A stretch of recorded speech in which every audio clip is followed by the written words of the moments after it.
Hello dear student, आज हम लोग बात करेंगे प्रेगनेंसी एंड एम्ब्रियोनिक डेवलपमेंट के बारे में।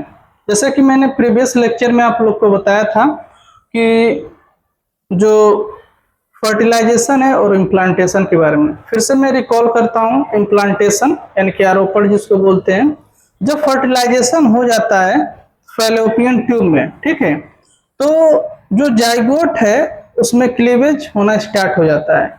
और इस प्रकार से जो क्लीवेज जाइगोट का क्लीवेज होता है, अब क्लीवेज और माइटोसिस में थोड़ा सा डिफरेंस हम आपको बता देते हैं। इसमें क्लीवेज में क्या होता है कि जैसे सेल है और इसमें न्यूक्लियस है, तो न्यूक्लियस इसमें डिवाइड होता है, इसके साथ साथ डिवाइड होने के साथ साथ जो है एक से दो सेल्स बनते हैं, तीन सेल्स। इसका जो साइटोप्लाज्मिक जो डिफरेंशिएशन होता है वो नहीं होता है, अनइक्वल टाइप का होता है, ठीक है। और माइटोसिस में क्या होता है कि एक सेल्स जो है डिवाइड होती है और दो सेल्स का फॉर्मेशन करती है, जबकि इसमें भी साइटोप्लाज्म डिवाइड होता है लेकिन अनइक्वल टाइप का होता है, जिसमें जो सेल्स होती हैं वो पेरेंट सेल से छोटी होती हैं क्लीवेज के दौरान। तो इसमें जाइगोट में क्या होता है कि जाइगोट है और जाइगोट में डिवीजन स्टार्ट होता है, तो एक सेल से दो सेल्स का फॉर्मेशन करती हैं, ठीक है, और दो से जो है चार सेल्स बनते हैं, और चार सेल्स के बाद जो है फिर जो है 8 सेल्स का निर्माण होता है, और 8 सेल्स के बाद जो है 16 सेल्स का फॉर्मेशन होता है, जो एक सॉलिड जो है बॉल लाइक स्ट्रक्चर होता है, और जिसको हम लोग मारूला बोलते हैं, मारूला, ठीक है। मारूला बनने के बाद फिर क्या होता है कि अगेन जो क्लीवेज स्टार्ट रहता है, और फिर जो है एक 16 सेल अवस्था आती, 32 सेल स्टेज अवस्था आती है, जिसको हम लोग ब्लास्टोसिस्ट बोलते हैं। और ब्लास्टोसिस्ट में हमने आपको बताया था कि इसमें जो है दो तरीके की जो है लेयर का निर्माण होता है। एक होती है आउटर लेयर, जिसको हम लोग ट्रोफोब्लास्ट बोलते हैं। क्या बोलेंगे? ट्रोफोब्लास्ट, ठीक है। और इसके साथ साथ जो इनर लेयर होगी वो मास के रूप में जो है यहाँ पे अरेंज्ड होंगी, ठीक है, जिसको इनर मास सेल बोलेंगे। अब जैसे ही ब्लास्टोसिस्ट का यानी कि ब्लास्टोसिस्ट का निर्माण होता है, ब्लास्टोसिस्ट है, ब्लास्टोसिस्ट ए यूटेरस के जो है यूट्राइन मेम्ब्रेन यानी कि जो इंटरनल जो मेम्ब्रेन होती है, इनर वाली मेम्ब्रेन एंडोमेट्रियम, उससे क्या होता है अटैच्ड होता है ट्रोफोब्लास्ट के द्वारा, ठीक है, ट्रोफोब्लास्ट के द्वारा अटैच्ड होता है। और फिर क्या होता है कि जो इनर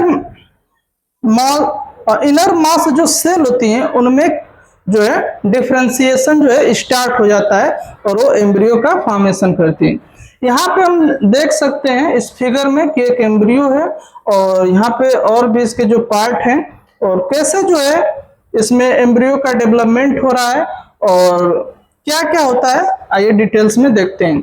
हमने आपको बताया कि जो ट्रोफोब्लास्ट है वो डिवाइड होती है, और डिवाइड होके जो है एक जो है स्ट्रक्चर्स बनाती है, जिसको हम लोग बोलते हैं प्लेसेंटल विलाई या कोरियोनिक विलाई बोलते हैं, ठीक है। और ये जो है एंडोमेट्रियम से अटैच हो जाता है। एंडोमेट्रियम जो है रैपिडली बहुत तेजी से डिवाइड होती है और इस ब्लास्टोसिस्ट को जो है पूरा कवर कर जाती है, ठीक है। कवर करने के बाद फिर क्या होता है कि जो इनर सेल मास होती है उसमें डिवीजन होता है और एम्ब्रियो का फॉर्मेशन करता है। अब हमें देखेंगे कि कैसे जो है प्लेसेंटा का फॉर्मेशन होता है, कोरियोनिक या अम्बिलिकल कार्ड का फॉर्मेशन होता है, और इनके फंक्शंस क्या होते हैं। तो जो ट्रोफोब्लास्ट है वो डिवाइड होता है कंटिन्यूअस, और जो है प्लेसेंटल विलाई या कोरियोनिक विलाई का फॉर्मेशन करता है, जो एंडोमेट्रियम जो होती है उससे अटैच्ड होता है, ठीक है। अटैच्ड होने के साथ साथ क्या होता है कि इसमें एक फिंगर लाइक जो है प्रोजेक्शन का फॉर्मेशन होता है, जिसको हम लोग अम्बिलिकल कॉर्ड बोलते हैं, जो वेसल्स के साथ जो है वो मदर के जो है ब्लड वेसल्स से जुड़ा होता है। अब यहाँ पे थोड़ा सा प्लेसेंटल विलाई या प्लेसेंटा की हम बात कर लें, तो ये जो प्लेसेंटा होता है, प्लेसेंटा तो एम्ब्रियो का जो है स्ट्रक्चरल एंड फंक्शनल यूनिट होता है, जो हेल्प करता है ऑक्सीजन और न्यूट्रिएंट्स के ट्रांसपोर्टेशन में। इसके साथ साथ इसका जो कार्य होता है वो एम्ब्रियो से जो कार्बन डाइऑक्साइड है और जो वेस्ट प्रोडक्ट है उसके जो है एक्सचेंजिंग में हेल्प करता है। इसके साथ साथ हम अम्बिलिकल कार्ड की जो बात कर लेते हैं, तो अम्बिलिकल कार्ड जो है ट्रांसपोर्टेशन में हेल्प करता है, यानी कि जो भी न्यूट्रिएंट्स हैं प्लेसेंटा के थ्रू जो है एम्ब्रियो के पहुंचते हैं, वो पहुंचते हैं अम्बिलिकल कॉर्ड के द्वारा, और जो भी इसमें से वेस्ट प्रोडक्ट हैं वो प्लेसेंटा में आउट कर दिए जाते हैं। तो एक जो है सहायक कह सकते हैं कि जो ट्रांसपोर्टेशन में अम्बिलिकल कॉर्ड जो होता है वो सहायता करता है। इसके साथ साथ हम ये देखेंगे कि जो प्लेसेंटा होता है उसमें जो है उसके अंदर जो है बहुत सारे जो है उससे जो है हार्मोन्स का जो है प्रेगनेंसी होने के बाद जो है हार्मोन्स का फॉर्मेशन होता है। ठीक है, अब इसमें हमें देखेंगे कि कौन कौन से जो है हार्मोन्स जो है इसमें बनते हैं। तो प्लेसेंटा के जो थ्रू होता है वो बहुत सारे हार्मोन्स, जैसे कि ह्यूमन कोरियोनिक गोनेडोट्रोपिन हार्मोन, इसके साथ साथ दूसरा है ह्यूमन प्लेसेंटल लैक्टोजन हार्मोन, और एस्ट्रोजन और प्रोजेस्टेरोन हार्मोन का फॉर्मेशन होता है। ठीक है, इसके साथ साथ जो है जो ओवरी होती है, ओवरी से जो है एक हार्मोन निकलता है जिसको हम लोग रिलैक्सिंग हार्मोन बोलते हैं। ठीक है, यानी कि प्लेसेंटा से कौन कौन से हार्मोन निकलते हैं, तो हमने बताया आपको एच जी, यानी कि थोड़ा स्टॉप करना, स्टॉप। इसमें जो होता है प्लेसेंटा से डिफरेंट काइंड्स के जो है हार्मोन्स निकलते हैं, जैसे ह्यूमन कोरियोनिक गोनेडोट्रोपिन हार्मोन, जिसको शॉर्ट में हम HCG बोलते हैं। उसके साथ साथ जो है और भी हार्मोन्स निकलते हैं, जैसे कि ह्यूमन प्लेसेंटल लैक्टोजेंस, जिसको शॉर्ट में हम HPL बोलते हैं। इसके साथ जो है एस्ट्रोजेंस, प्रोजेस्टोजेंस आदि जो हार्मोन्स हैं ये प्लेसेंटा से निकलते हैं। इसके साथ साथ जो है कि रिलैक्सिंग हार्मोन्स जो है ओवरी से जो है सिक्रेट होते हैं। ये सारे हार्मोन्स रिलैक्सिंग हार्मोन के नाम से जाने जाते हैं। जो ह्यूमन प्लेसेंटल लैक्टोजेंस हार्मोन है, चाहे ह्यूमन कोरियोनिक गोनेडोट्रोपिन हार्मोन्स हैं, इसके साथ साथ जो रिलैक्सिंग जो हार्मोन्स हैं ये वुमेन्स में यानी कि फीमेल्स में प्रेगनेंसी के दौरान ही सिर्फ बनते हैं। इसके साथ साथ जो है कुछ जो हार्मोन्स हैं, जैसे कि एस्ट्रोजेंस हो गए, प्रोजेस्टेरोन्स जो हो गए, कॉर्टिसोल जो हो गए, प्रोलैक्टिन और थायरॉक्सिन, इनका जो लेवल है ब्लड में, मैटरनल ब्लड में, वो इंक्रीज हो जाता है, और जो इसेंशियल होता है फेटल के मेटाबॉलिज्म और उसके ग्रोथ के लिए। और मदर्स के अंदर जो मेंटेनेंस होता है प्रेगनेंसी को, उसको मेंटेनेंस करने के लिए हार्मोन काफी आवश्यक होते हैं। इसके बाद हम बात करेंगे कि जो एंडो इनर मेम्ब्रेन था, जिसको हम इनर सेल मॉस बोल रहे थे, उसमें क्या होता है जिसके द्वारा जो है एम्ब्रियो का फॉर्मेशन होता है।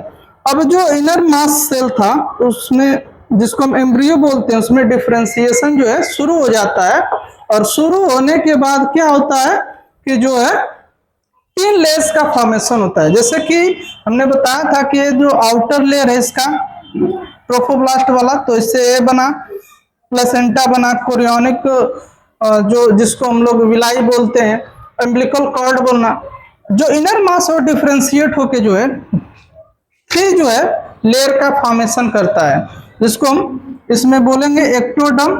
ठीक है, एक्टोडर्म। इसके बाद जो है दूसरा बनेगा एंडोडर्म, एंडोडर्म।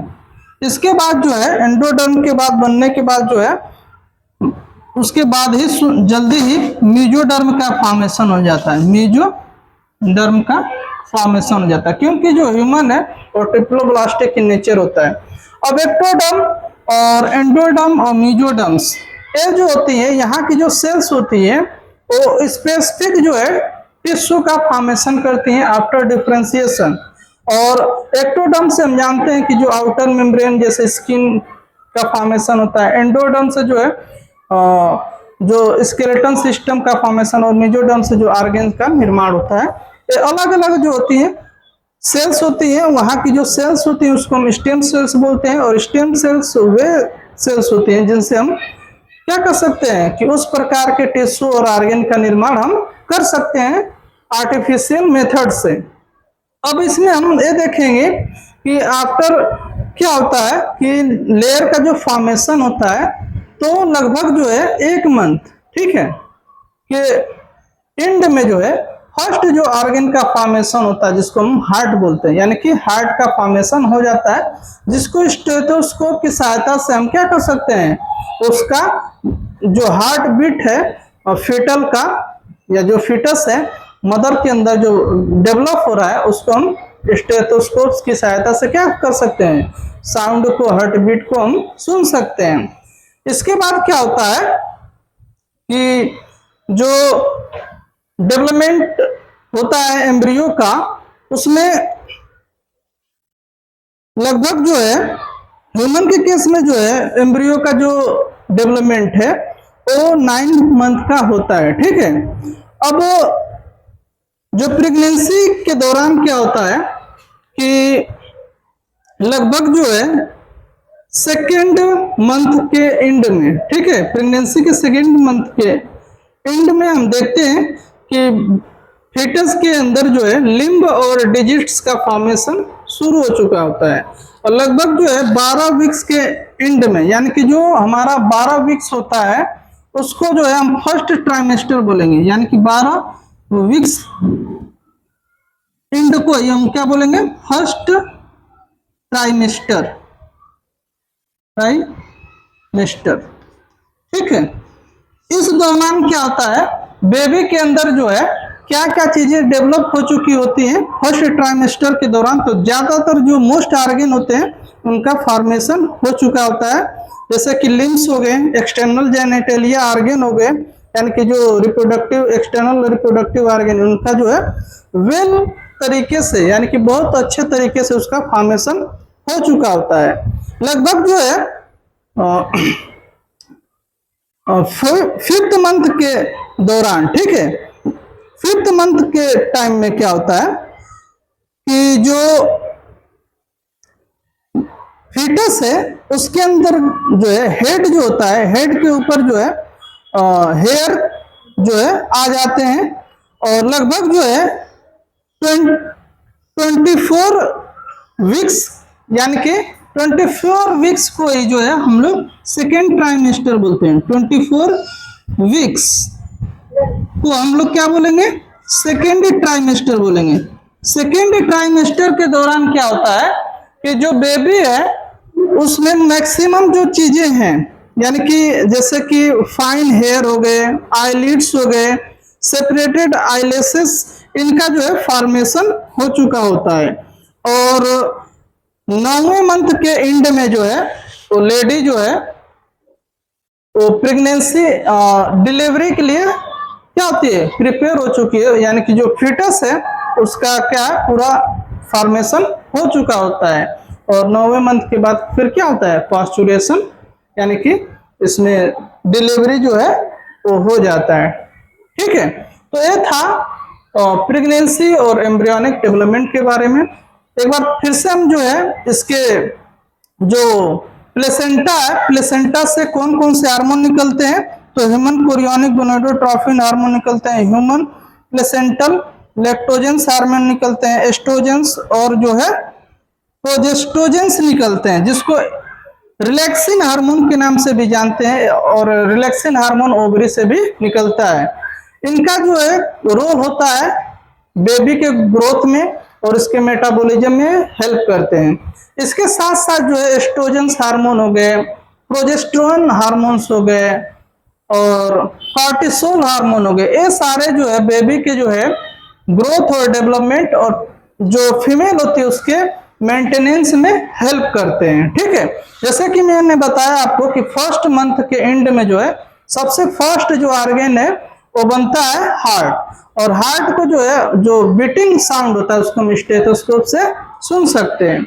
इसके बाद जो है लगभग जो है 12 वीक्स को ही हम बोलते हैं फर्स्ट ट्राइमेस्टर, और इस दौरान जो है बेबी के अंदर जो है यानी कि मोस्ट ऑर्गन जो है लिम्स हो गए, और लिम्स के जो डिजिट हो गए यानी कि हाथ पांव का फॉर्मेशन और उसकी उंगलियों का निर्माण हो चुका होता है, और हेड पे जो है बाल आ चुके होते हैं। लगभग जो है 5th मंथ या एंड ऑफ हम बोलेंगे 24 वीक्स यानी कि 24वें वीक्स, यानी कि इस दौरान जो है जिसको हम सेकेंड ट्राइमेस्टर बोलेंगे, सेकेंड ट्राइमेस्टर, इस दौरान क्या होता है कि जो बेबी की आईलेसेस हैं और आईलिड्स हैं वो सेपरेट हो चुकी होती है, और बेबी जो है जो फीटस है वो पूरी तरीके से डेवलप हो चुका होता है, और लेडी जो है यानी कि जो मदर है वो प्रेग्नेंट जो मदर है और डिलीवरी के लिए प्रिपेयर्ड हो चुकी होती है। ठीक है, तो ये था ऑल अबाउट प्रेगनेंसी और इसके एम्ब्रियोनिक डेवलपमेंट के बारे में। आपको कोई भी डाउट हो तो हमें कमेंट करके बताएं। धन्यवाद।